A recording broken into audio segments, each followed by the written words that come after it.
Welcome to Near and Far, the World Catholicism Podcast. I'm your host, Michael Buddy, Senior Research Scholar in the Center for World Catholicism and Intercultural Theology in Chicago. If you haven't been paying attention to events in the Philippines lately, you're overlooking one of the most ruthless campaigns against the poor and marginalized peoples anywhere in the world. Elected in 2016, the President of the Philippines has launched a so-called war on drugs that involves the premeditated murder of suspected drug users and addicts across the country, murders carried out by police, security forces, and private gunmen. With nearly 20,000 killed so far, I spoke with Father Amado Picardal, a Filipino priest and veteran human rights leader who has been threatened with death by allies of the president. As part of DePaul University's Corporal Works of Mercy series, Father Amado spoke on burying the dead in the midst of massive extrajudicial murder.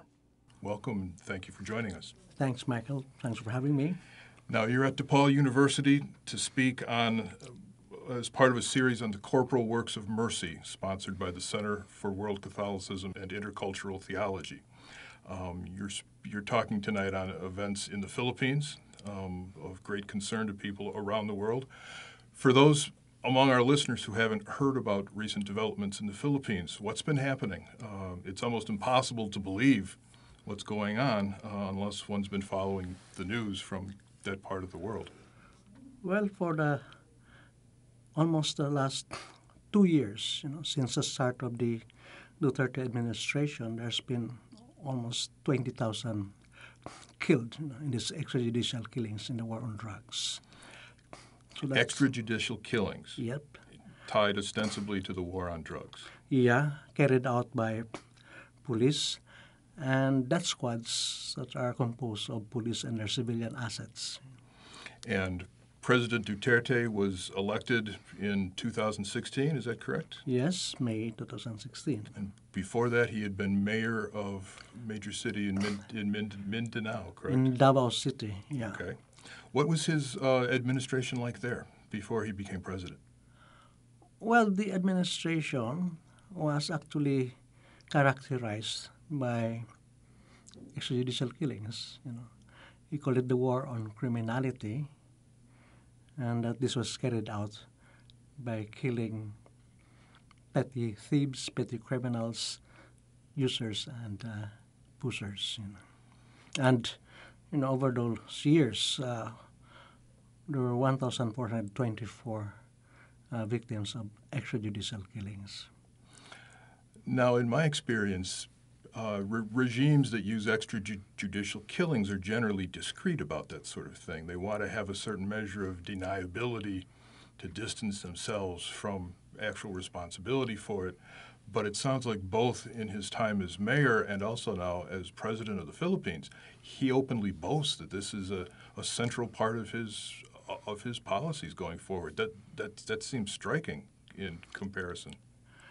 Yeah, because there are a lot of people who think it is necessary, that if you want to go after criminals, if you want to go after drug addicts who are automatically criminals also, then you have to carry out a campaign of extermination. It's a way of cleansing society. So there's no tolerance for the pace of the judicial system. There's no sense that due process would be in order. It's just a matter of just people being targeted.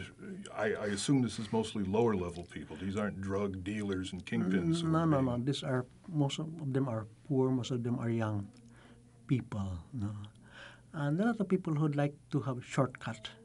Yeah. It takes a long time to arrest them, and then trial, and then the sentencing and imprisonment. And some of them are able to even get out. So in the less than 2 years that he's been president, you say there have been nearly 20,000 people killed. Yes. I can't imagine that wouldn't involve people who were settling scores against neighbors or, not simply a matter of any great precision with numbers that high. Well, the barangay officials or the village leaders are asked to compile a list of notorious persons, criminals, especially addicts and pushers. Of course, who would vet whether these are really genuine criminals or not? But the fact that there's no due process, there's no way of really finding out whether they're guilty or innocent. But most of them are often drug related.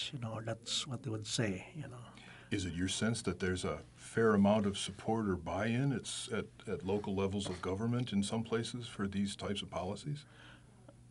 Well, there is a lot of support, but some of them, they cannot do otherwise.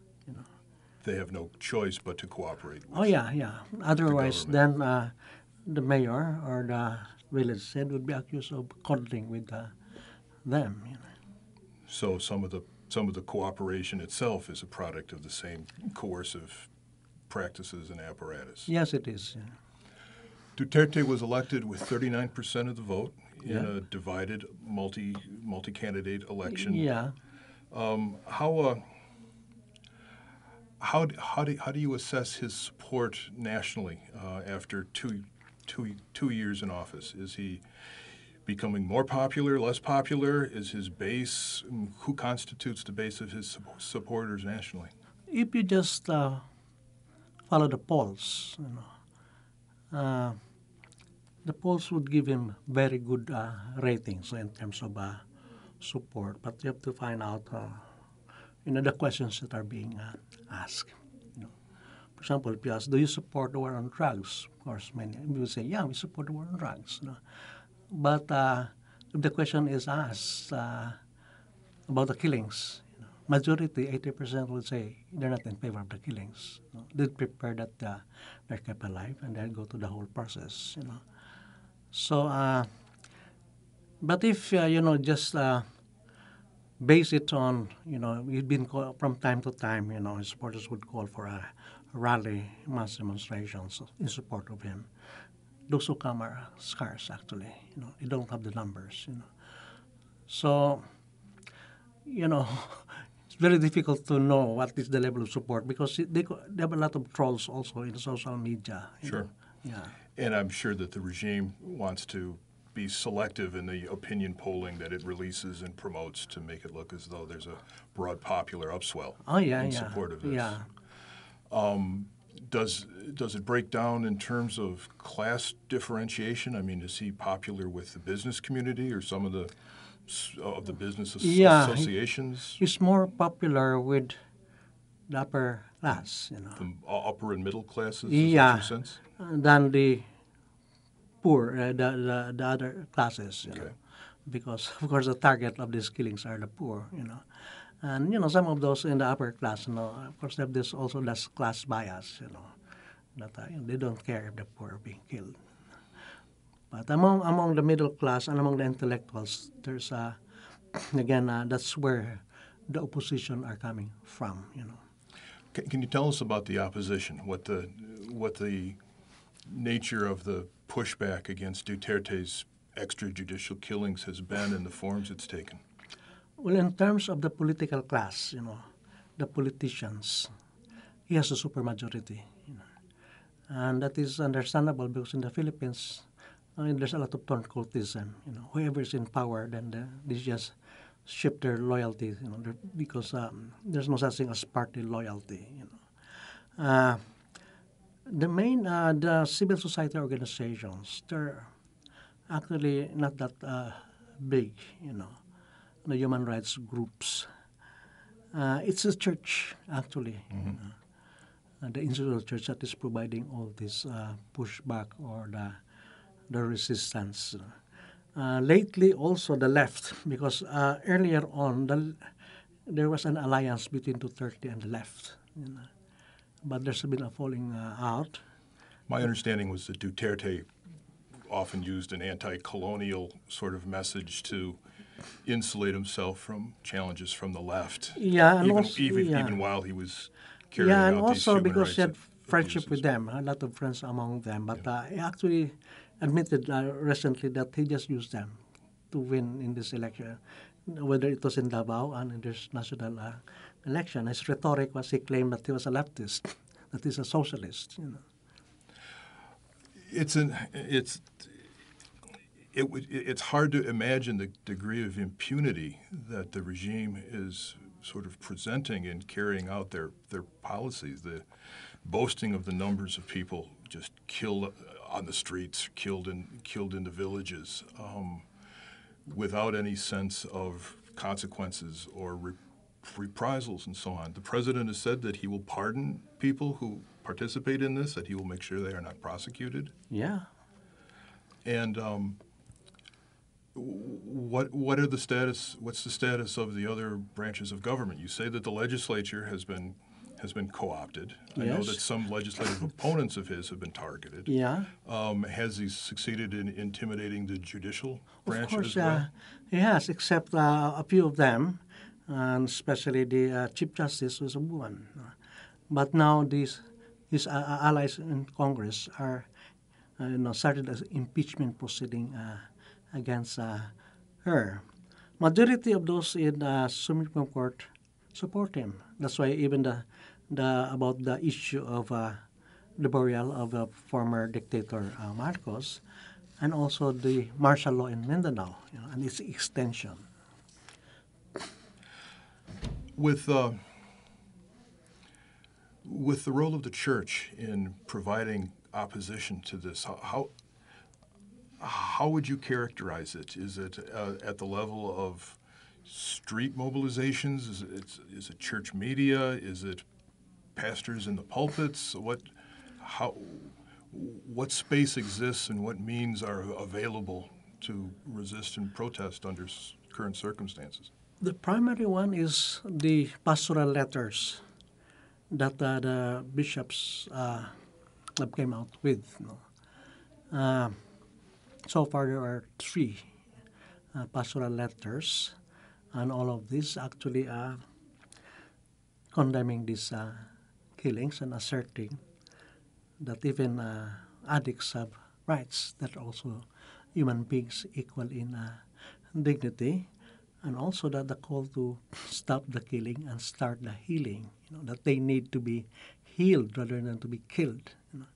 So it is mainly in the pastoral letters. Some of these pastoral letters, especially the second one, was read in the pulpits on Sunday.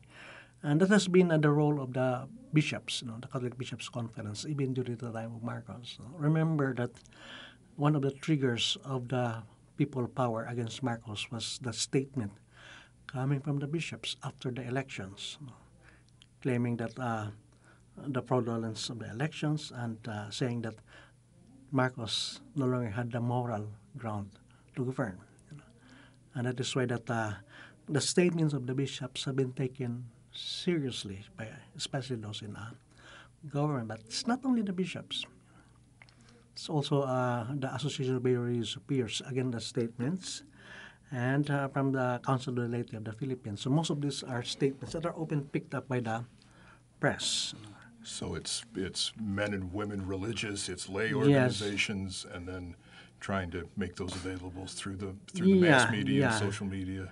And not only that, also the street, it's not really, you have processions and prayer rallies, but these are forms of protest, also, against, these are nonviolent forms of resistance against the regime. Public liturgy as a form of protest has a deep history. Oh, yeah, Not just in the Philippines. Yeah. And the latest one was in November, and it was much attended, 15 to 20,000 people attended that, So, and, many of the recent protest rallies that are, from different sectors, you find priests, nuns, and even seminarians participating in this. Well, I'm sure that puts members of the church in a bullseye of sorts, making them targets of reprisal from the regime and its allies. What's been the circumstance there? I understand there's been threats and there's been some. Yeah, the latest one was Father Tito Paez, and he was killed. The bishops came out with a statement that is not just a victim of extrajudicial case, but also a martyr. That the funeral of Father Tito Paez, it was the Pope sent the Papal Nuncio to attend that. And the Papal Nuncio said, "I'm here because the Pope asked me to attend this funeral." So that the solidarity of the church worldwide would be present, Yeah, and not yeah. simply, the struggle being left to the Filipino church by itself. Yeah. Has Duterte been successful in trying to divide the church on these issues, in terms of whether it's some members of the clergy or the hierarchy sympathetic to him, whether it's laity who support his policies, tuning out the voice of the church? Well, as far as the CBCP is concerned, because it's always that every letter has to be voted on. It has the majority support of the the bishops. So you can say that the CBCP, in terms of so far the condemnation of extrajudicial killings and the need to stop the killing, start the healing, this has been a unanimous support among the bishops. But among the clergy, before the election, there are a lot of support for Duterte, especially those priests coming from Mindanao. We're very regionalistic. We tend to support our own. At present, I wouldn't know because some of those who were for him now have turned against him. So, well, the election of the new president of CBCP, Valles, they're friends. Yes. Yeah, but I don't think it will make any. It can change because the president in the CBCP, he's just a figurehead. It's a decision. So his personal relationship with the president is not likely to sway the Yeah. direction of the bishops' conference. No, overall. it wouldn't because he has to follow the decision consensus of and the majority of the bishops. Majority, and he already said that. Recently said that. I do not have a bias against him, but at the same time doesn't mean that I fully support him. Although he would say that we'd like to pursue a more dialogue with him. The regime has been going after the press and the mass media. Yeah. They've just closed down or revoked a license for a major news Rappler, a news outlet. Can you talk about what the strategy seems to be there? Well, they're looking for technicalities here. Rappler, because we have a law that it has to be majority owned by the Filipinos, so 60%. So Rappler, they ask for investors. There's an arrangement that investors, especially foreigners, do not have control. So is So this, they're not really the owner, is this a radio station? Is this a? It's an internet social media. It's a social media news outlet. News outlet, but it's very influential, And so they have made use of that to go after Rappler, although lawyers would say, that, there's no really real basis for their ruling because those investors are not, they don't have controlling stocks, So, Would you anticipate this would have a chilling effect on other journalistic enterprises and their being willing to critique the regime or report truthfully on developments? Yeah, it will because even there's threats because other news agencies are critical against them, like ABS-CBN. There are similar arrangements with other foreign investors. That's why this is very important among those in the media to stand by Rappler because they're really, the president is really mad against Rappler. And so for those entities that don't toe his line, there are institutional levers and pressure that can be brought to bear against them if they don't take Yeah, a even the supportive recent line. one, the cyber crime, and that there was a allegation by Rappler that happened in 2012, which this cyber law hasn't been passed yet. So there's, it's retroactive, but they're not supposed to do that. But they're looking for these things. So. Now you're a veteran of the people power struggle. You fought against the Marcos regime. You spent time in prison as one of the enemies of the regime.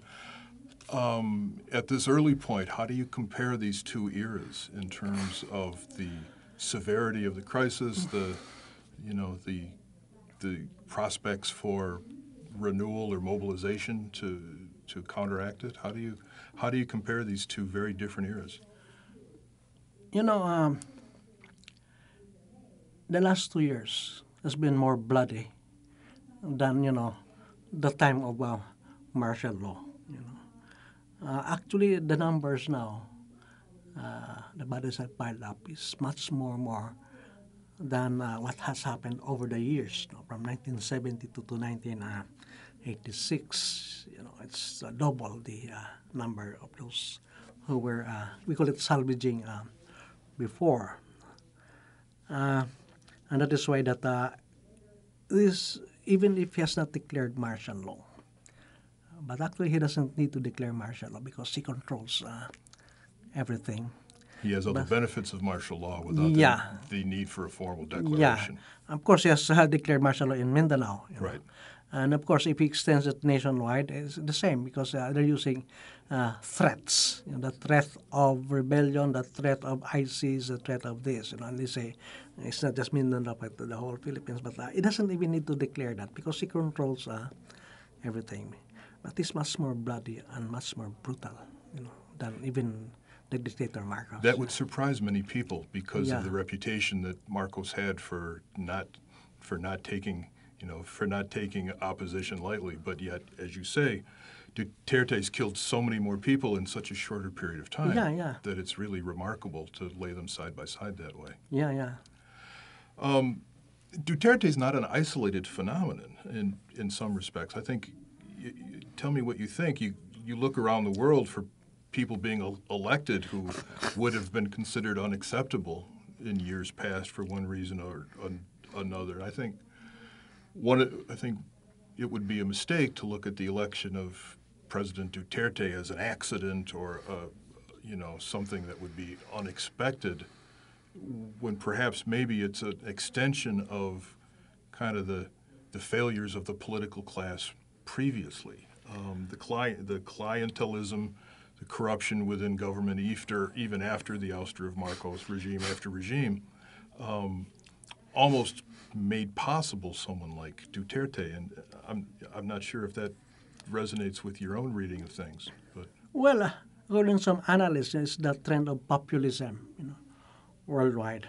People exasperated with what has been happening with the ruling class, looking for a strong man, a messiah figure that can solve all these problems, someone who is outside the political class. And of course, with this populist tendency, you have individuals, who present themselves as messiah, who can, you have a strong will, and can be authority. Of course, it's linked with authoritarianism also, the exercise of just power, but brute force, And part of a concomitant economic vision as well. And I think that's one of the things that comparatively stands out, is that the type of popular strong man coming in from the outside, not wanting to be restrained by the rules of procedure and so on, is oftentimes tied with an economic strategy that makes things worse for the majority, that make for greater economic inequality, such that the discontent has to be contained. And what better way to do it than to say that it's being done in the interest of security or law and order or national sovereignty? Yeah, absolutely. That would be their reasoning. Of course, Duterte came with a battle cry, change. And of course, people had their own understanding of change, especially against crime and against corruption. That was always his battle cry. Against crime, against corruption, against poverty. But I don't think that he's able to. There's so much expectation. But after just a matter of less than 2 years, people have realized that they've been had. His term expires 2022. And if you put your prognosticator hat on, what do you anticipate the years between now and then providing? What's likely to unfold? Well, if the trend continues and he promised that the killings will continue, that we could have over 70,000 victims of extrajudicial killings. There's going to be a lot of instability in our society because I believe that there's a sort of a self-correcting mechanism. There's a point where people cannot take it anymore. I don't know what could happen, but I don't think that there's a point where people will lose their patience, and I hope it's not going to be violent. Of course, there are so many you cannot predict what could happen. We never expected that EDSA would happen. Yeah. And the people power were able to oust a dictator without blood. Yeah. And I hope that nothing violent is going to happen. But we don't know what's going. But the health is also a big question, an X factor. He's old. Yes. A sick old man. He's 71. Yeah, but not at the age, but there's a lot of issues with his health. He's been taking fentanyl. That's It's a popular opioid drug. yeah, to kill Very to kill the strong. pain. Yeah. And so we wouldn't know what could happen.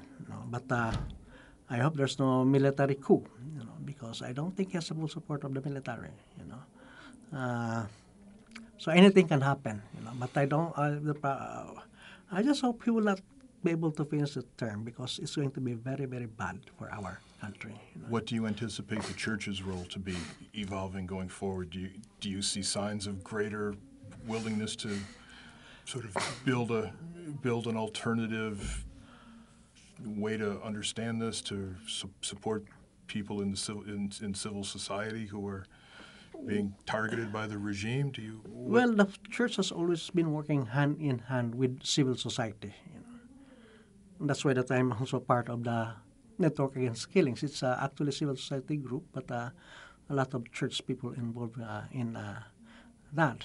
So there's always a link, an intimate link between church people and civil society organizations, and oftentimes we collaborate. And of course, the church will always stand up, especially to speak out.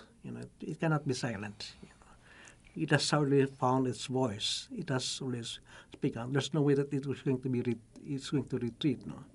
All that's going to heighten the tension. Of course, with a new president who is a friend, we don't know what could happen.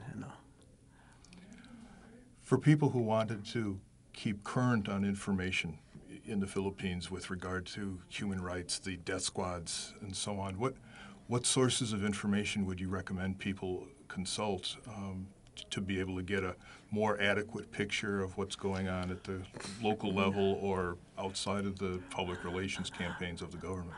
Actually, the most reliable is the one coming from international groups. That Human Rights Watch, Amnesty International. They have a greater picture, actually. Of course, the Commission of Human Rights. We work hand in hand with them. But they're the ones that you can rely on. Reuters doing a lot of investigative journalism there.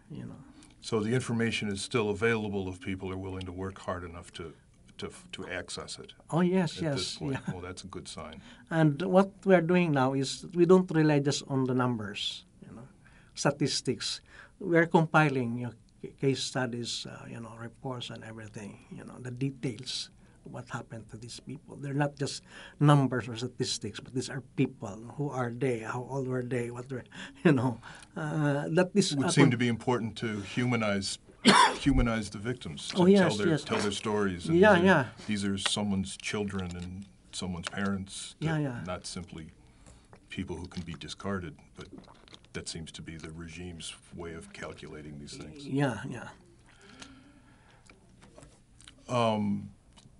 You mentioned before that you're hopeful that the church will continue to stay the course in the Philippines. It has a proud history in the last generation of being able to do such a thing. In other parts of the world where extrajudicial killings were rampant, sometimes the church took a more cautious role, that in hindsight probably looks ill-advised. What sorts of signs of hope do you see moving forward?